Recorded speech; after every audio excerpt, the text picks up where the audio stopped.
नमस्कार, मैं तनुज दीक्षित। आप मेरे साथ देख रहे हैं नेक्स्ट नाइन न्यूज। आप सभी का बहुत बहुत स्वागत है हमारे खास प्रोग्राम सत्ता से सवाल में। सवाल है, क्या मायावती और चंद्रशेखर आजाद अब भी साथ आएंगे? क्योंकि मायावती आज नगीना पहुंची और नगीना में उन्होंने जो चंद्रशेखर आजाद पर बोला, क्या बोला। चंद्रशेखर आजाद को उन्होंने छोटे दल का नेता बता दिया।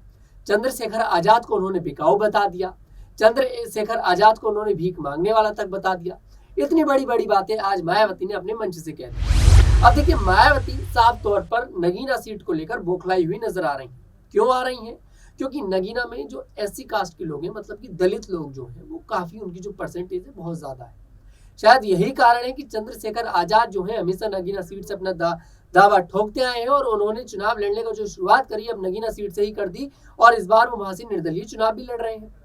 इन सभी सवालों पर चर्चा करेंगे। मेरे साथ मौजूद है अवन जी।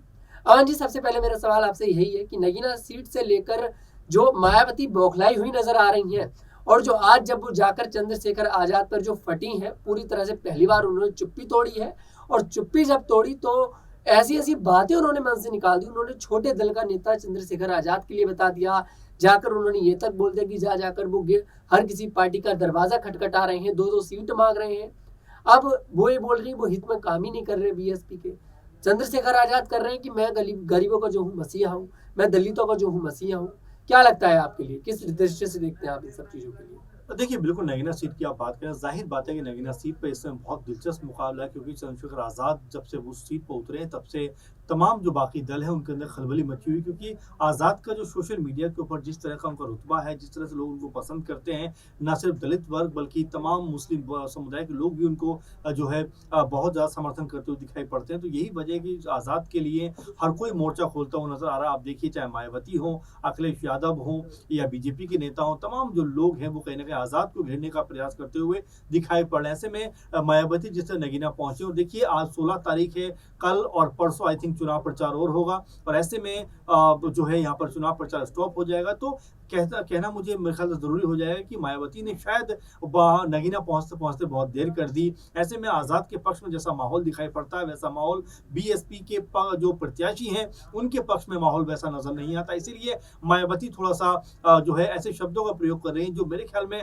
जितना अनुभव उनको है, जितनी राजनीतिक समझ उनको है, इस उम्र में आकर ऐसी चीज़ों का ज़िक्र नहीं करना चाहिए क्योंकि आज़ाद हमेशा मायावती को सम्मान देते हैं, आदर देते हैं। उन्होंने कहा कि मायावती ने जो दलित समुदाय के लिए किया वैसा कोई नहीं कर सकता, मेरी बड़ी बहन के तौर पर है, मुझे बुलाएंगे तो ज़रूर मैं उनके साथ में जाऊँगा। तो ऐसे तमाम सारी जो बातें हैं वो आज़ाद कहते हुए नज़र आते हैं, लेकिन जिस तरह से की भाषा शैली मायावती ने यूज़ की है वो मेरे ख्याल में उनके जैसी कद की नेता को शोभा नहीं देता क्योंकि देखिए, जब ज़रूरत पड़ती है तो मायावती ने भी बीजेपी से भी हाथ मिलाया, सपा से भी हाथ मिलाया, कांग्रेस से भी हाथ मिलाया, तमाम दलों के साथ मिलकर उन्होंने सरकारें भी बनाई हैं। तो ऐसे में अगर आज़ाद वही चीज़ करते हुए नज़र आ रहे हैं तो ऐसा कोई पहली बार होता हुआ दिखाई नहीं पड़ता। भारतीय राजनीति में, भारतीय राजनीतिक इतिहास में तमाम बार ऐसा हुआ है कि जब दलों ने एक दूसरे के साथ मिलकर सरकारें बनाई। अगर हम बीजेपी की ही बात करें तो लगातार नारा सुनने को मिल रहा है हमारे दर्शकों को भी और तमाम लोगों को भी कि अब की बार 400 पार। लेकिन ये सिर्फ मोदी जी के अकेले दम पर नहीं है बल्कि उनके साथ में 38-40 पार्टियां हैं जो लगातार उनके इस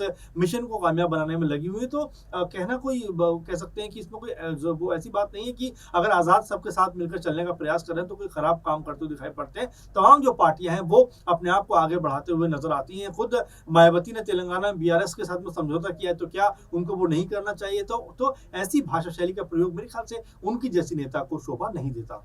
सर, आपने अभी अपनी बातों में एक बात बोली कि मायावती जो वो बार बार ये सवाल उठा रही हैं चंद्रशेखर आजाद पर, उन्होंने कि जाकर वो दरवाजा खटखटा रहे हैं और जाकर वो कोशिश कर रहे हैं कि उनको शामिल कर लिया जाए। तो इसमें कुछ दोहराए तो देखिए है नहीं। आपने सही बोला, बिल्कुल। मायावती ने जाकर भी तो देखिए बीआरएस से तेलंगाना में गठबंधन किया, अखिलेश यादव के साथ वो कई बार गठबंधन में आई। लेकिन सवाल यहाँ पर ये भी खड़ा होता है, आकाश आनंद कई बार आगरा में वो देखिए आजाद के लिए गलत शलत बोलते नजर आए।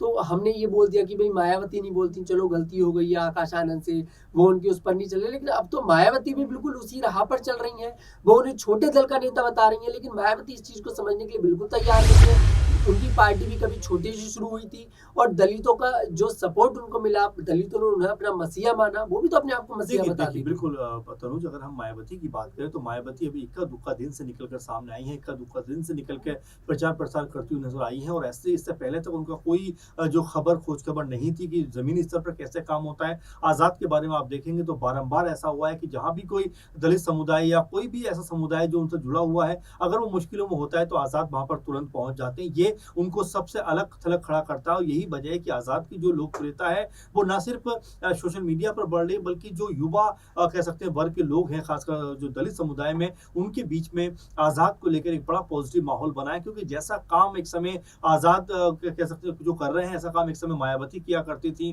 कांचीराम किया करते थे कि वो दलितों की आवाज़ बना करते थे। लेकिन जिस तरह से ज़मीनी स्तर पर मायावती ने कह सकते हैं कार्य करना बंद किया है, ज़मीन पे उतरना बंद किया, उसके बाद से आज़ाद को एक स्पेस मिला कि वो इस क्षेत्र में जाकर अपने लिए जो है एक बेहतर माहौल बना सकते हैं और यही कुछ इसका नतीजा निकल कर सामने आता है कि जो दलितों की लड़ाई उन्होंने लड़ी, उसका फ़ायदा उनको अब मिलता हुआ दिखाई पड़ता है। हालाँकि उत्तर प्रदेश में वो एकमात्र सीट पे चुनाव लड़ रहे हैं, वहीं राजस्थान की बात करें तो वहाँ पर भी उनकी पार्टी चुनाव लड़ रही है। अब यहाँ से देखना होगा किस तरह से आज़ाद जो है अपने लिए एक माहौल बनाते हुए नज़र आते हैं। अगर नगीना सीट पर उनकी जीत होती है, तो यहाँ से वो एक बड़े नेता के तौर पर बनकर उभर सकते हैं, क्योंकि यही नगीना बिजनौर है जहाँ से मायावती को जो है कह सकते हैं कि बड़ा नेता बनने का मौका मिला, मुख्यमंत्री बनने का मौका मिला। तो ऐसे में अगर आज़ाद भी नगीना सीट पर अपनी जीत के ख्वाब देख रहे हैं, तो ज़ाहिर बात है कि आज इसलिए देख रहे हैं कि लोग उनके साथ में नज़र आते हैं और जिस तरह से मायावती की जो बौखलाहट है वो बता रही है कि कहीं न कहीं जो नगीना का गेम है वो उनके हाथ से ओवर होता हुआ दिखाई पड़ रहा है, क्योंकि तमाम उत्तर प्रदेश की बात करें तो वहाँ पर भी मायावती का वैसा कद अब नज़र नहीं आता जैसा 2007-8 में नज़र आता था। अब फिलहाल उनका जो पॉलिटिकल करियर है वो पूरी तरह ढलान पर दिखाई पड़ता है। 2019 में सपा के सहयोग से सदस्य जीतने वाली मायावती 2022 में जब अपने दम पर कह सकते हैं उत्तर प्रदेश विधानसभा चुनाव में जाती है, तो उनके हिस्से महज एक सीट आती है। ये बताता है किस तरह से मायावती का जो कद है वो लगातार कम हो रहा है और लगातार कम होता चला जा रहा है।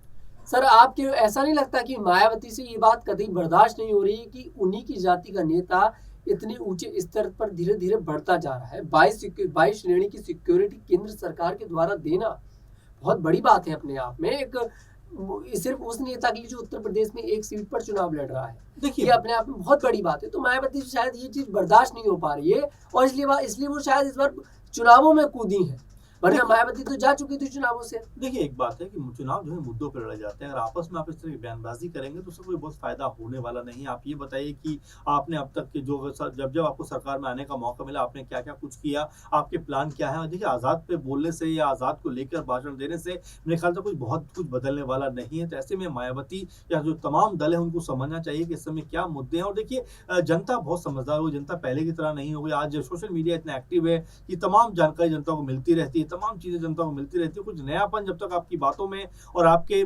बातों को रखने का अंदाज में नहीं होगा, कोई मुद्दे की बात आप नहीं रखेंगे, कोई उनके विकास की बात आप नहीं रखेंगे, तो बहुत बड़ा बदलाव यहाँ पर पार्टियों के लिहाज से नहीं होने वाला है। इसीलिए अब चंद्रशेखर आज़ाद अगर मायावती पर बोलते हैं या मायावती चंद्रशेखर आज़ाद पर बोलती है, तो इसका कोई बहुत बड़ा फर्क नहीं पड़ेगा। फर्क ये पड़ेगा कि आप जो दलित समुदाय है या और भी बाकी जो समुदाय उनके लिए क्या कुछ करने वाले। क्योंकि देखिए, कोई भी सांसद या विधायक या मंत्री या प्रधानमंत्री कोई एक समुदाय का नहीं होता, वो देश का होता है। क्योंकि यहाँ पर अगर आज़ाद अगर नगीना के कह सकते हैं सांसद बनते हैं, तो किसी नगीना के दलित वर्ग के वो सांसद नहीं बनेंगे, बल्कि मुस्लिम हो या कोई और भी समुदाय हो, वो सब समुदाय के जो है वहाँ पर सांसद बनते हुए नजर आएंगे। इसलिए अपने जो नेता हैं उनको अपने बयानों पर काबू रखना चाहिए और जो बात वो कहते हैं वो ऐसी बात रखें जिससे लोगों का विकास हो सके। आपस का कह सकते हैं विरोध दिखाकर वो मेरे ख्याल से बहुत बड़ा इम्पैक्ट क्रिएट नहीं कर सकते। कुल मिलाकर मायावती की बात करें, आकाश आनंद की बात करें, तो बीएसपी के लिए बहुत संभावनाएं नजर नहीं आ रही है। इसलिए लगातार जो है आज़ाद के ऊपर तमाम ताबड़तोड़ हमले करते हुए दिखाई पड़ते हैं। सर, आपको नहीं लगता कि दोनों ही नेता आजाद और मायावती बस एक दूसरे पर आरोप पे आरोप लगाते जाएंगे और बीजेपी नगीना सीट से बाजी मार लेगी? क्योंकि देखिए, दलित वोट तो दोनों का कट रहा है। हालांकि मायावती का वोट ज्यादा कट रहा है क्योंकि मायावती को नगीना से एक्सपेक्टेशन रहती थी। शायद यही कारण है कि इस बार वो उस जिले में, देखिए बिजनौर जिले में पहुंची, जाकर उन्होंने जनता को संबोधित करा और अब वो वहां के नेता पर जमकर बरस रही है। बीजेपी पर कम आरोप लगा रही है वो। वो ज्यादा आरोप विपक्ष पर ही लगा रही हैं, क्योंकि जी। आजाद भी तो विपक्ष में आते हैं, कोई भारतीय जनता पार्टी का हिस्सा तो वो है नहीं। जी। मायावती का तो ये भी आरोप है कि वो सरकार के लिए काम करते हैं, जी। वो तो ये भी बोल रही है। तो इस तरह के आरोप अपने ही नेता मतलब लगाना, ये तो कहीं तक सही दिखाई नहीं देता। देखिए, अब चुनाव का पहला दौर बहुत जल्दी आने वाला है, क्योंकि 19 अप्रैल को पहले चरण का चुनाव है। तो ऐसे में अब तमाम पार्टियों को बेहतर मुद्दे रखने पड़ेंगे। और देखिए, एक दूसरे की आलोचना करके राजनीति में किसी का भला कभी होता नहीं है, क्योंकि जनता बहुत समझदार है। जनता को पता है कि उसको क्या वोट देना और किस आधार पर कौन वोट मांग रहा है। और देखिए, 10-15 साल पहले वाला मामला नहीं, जैसा मैं आपको कह रहा था कि सोशल मीडिया आज बहुत एक्टिव है। तमाम इन्फॉर्मेशन, तमाम जानकारियाँ, तमाम जो बयान होते हैं, वो सब सोशल मीडिया पर खूब वायरल होते हैं और लोग समझ जाते हैं कि ये बयान किस संदर्भ में दिया गया। तो ऐसे में जनता को तो कम से कम अब जिस तरह से अब तक मूर्ख बनाते आए हैं नेता, अब तो उनको बनाना बंद कर देना चाहिए। क्योंकि अब बारी नेताओं की है कि वो किस तरह से अपनी जो वायदे करते हैं, अपनी बातों को क्या रखते हैं, उनको कैसा पूरा करते हुए दिखाई पड़ते हैं। आज़ाद और मायावती जो भी नेता हैं, अगर बेहतर विकास की बात करेंगे, बेहतर कह सकते हैं कि जो क्षेत्र है उसको आगे लेकर जाएंगे, डेवलपमेंट करेंगे, तो उनको हराने वाला कोई पैदा नहीं हुआ। लेकिन जैसे ही वो डेवलपमेंट नहीं करते हैं, विकास नहीं करते हैं, तो उल-जुल बयानबाजी करते हुए नजर आते हैं। और इसका कोई मोल मेरे ख्याल से भारतीय राजनीति में अब रह नहीं गया है। ऐसे में तमाम जो भी लोग कह सकते हैं पॉलिटिक्स में हैं, उनको बेहतर मुद्दों की समझ होनी चाहिए, बेहतर मुद्दे रखने आना चाहिए, तब उनका बेहतर विकास, जो कह सकते हैं कि पॉलिटिकल जो भविष्य वो संवर सकता। नहीं तो सिर्फ एक दूसरे पर बयानबाजी करके अपना जो है वो बंटाधार करते हुए दिखाई पड़ेंगे। जी, वाक़ई में अपना बंटाधार ही वो एक दूसरे पर आरोप लगाते रहेंगे और अपना बंटाधार करते रहेंगे। सर, आपने बिल्कुल ठीक कहा। ख़ैर, आपको क्या लगता है कि नगीना सीट पर जाकर जैसे मायावती बरसेंगी, क्या वाक़ई में मायावती के दिल में थोड़ा-सा दर्द है कि नगीना सीट से मेरे वोट छिन रहे हैं, आज़ाद ने मेरे वोट काटने शुरू कर दिए? शायद यही कारण रहा कि मायावती जाकर आज़ाद पर बरस गईं। जिस तरह के बयान मायावती ने आज़ाद को लेकर दिए, आपको क्या लगता है? कमेंट सेक्शन में मुझे ज़रूर बताइए। मैं तनुज दीक्षित आपसे फिर मुलाकात करूँगा। आपको हमारा प्रोग्राम पसंद आया, हमारे प्रोग्राम को लाइक करें, शेयर करें और हमारे चैनल को ज़रूर सब्सक्राइब करें।